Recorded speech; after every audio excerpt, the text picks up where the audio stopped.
Hey folks, how's it going? Ralf with Stray Benzes. Today's topic are changing spark plugs and on gas engine cars, V8s in particular. So give the channel a like, recommend it to others to watch. Perhaps you find something useful for whatever you're wrenching on this weekend. Now, on this 420, I am due to change spark plugs for a couple of reasons, and here are a couple of tips. All right, here we are. In order to get to the spark plugs easier, you don't have to do it, but I find it easier to remove the air filter housing, and you do that simply by removing the nut here and nut here on the air filter housing, and you gently remove it. Just watch out, this hose here needs to come off gently and needs to come back on. Just as well, you create a mess if you don't plug that in right when you put it back. But this way you can get access to this side much easier because it's partly hidden on it. A couple of tools that you ought to have are my trusted spark plug wire and plug removers. I'll show you in a moment how these are used so you don't break your fingers in there. Then you need a spark plug socket with a good piece of rubber left in there in order to grab the spark plugs, and you need pseudo spark plugs. Here I went with inexpensive ones, and I show you the reason why I'm doing that on this particular one. There's another pending video also about another issue that's pending on this one. So first things first, I'm going to show next how to a couple of good practices to remove the plugs and the spark plugs and how to reinstall the new. All right, I already did the first cylinder, so I have the spark plug wire moved up here. Do not ever switch those. And with these pliers here, let's grab the boot and pull this up. Much easier. Pull that by the wayside.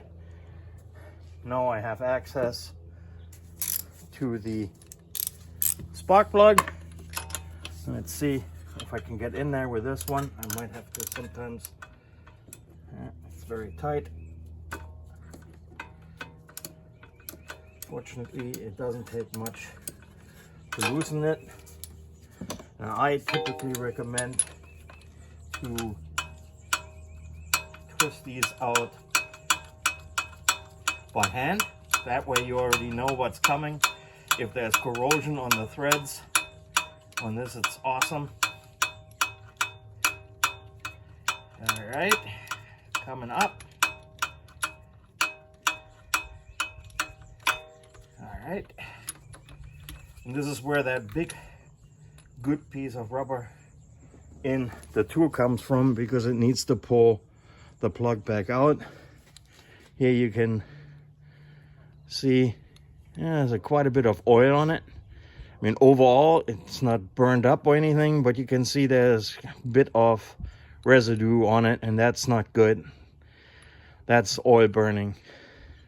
That's part of the next issue on this, the valve guides, but that's a different story. So with a new one, there is always plenty of controversy on the net as to what the best plugs are for these. When you put the new one on, don't forget, these don't take these doohickeys here. Remove this. They're gapped, so I usually do not mess around with further gapping anything. Make sure the threads are free of debris. This one I'm just gonna, there you go, almost just cardboard dust. In good shape. I place it back in my tool. And now the most important step, trying to not cross thread these in the cylinder head. That's why you always do this by hand. And you do it really, really careful, because the moment that you figure that you actually are not in it correctly, don't twist or turn. Just make absolutely sure that you can turn this plug in by hand. And when it's bottomed out, now go and use your tool. Here I'm going to use my 3/8 drive with an extension. There we go. Should be about 2/3 of a turn, almost another turn. But don't over torque these. There's a sealing washer in there for a reason. So once that's tight, take the red plug, start it by hand, and if it goes in by hand, great. Otherwise, use the plier. This one is wonderfully working in by hand. And make sure it makes the clicking sound when it engages on the threads on the spark plugs. I'm not sure if you can hear this. There we go. And you're done. You repeat this until you reach the very end of all of them, and reassemble the air filter housing and give it a start, and you should be in ship shape. This one was really easy. Sometimes there are some interesting issues that you can get into, especially with cars that you just bought. They have stood around forever.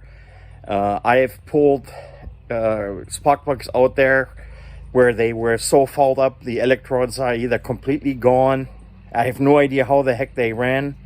You can get into the wildest things. On the sadder examples, you'll try to remove the plug and they seize. Not a good idea. I usually do not mess around with anti-seize on spark plugs. Again, there are all kinds of schools of thought. I don't buy into it, because if the threads are clean, the spark plugs come out, turn by hand easily. Leave it alone. Put fresh ones in there. Don't over torque them. Check them regularly. And of course, if you have the iridium ones in there, they're going to last you forever. I venture saying you're going to have some other issues before that, and that's going to be part of another video. All right, happy wrenching, and keep the classics on the road.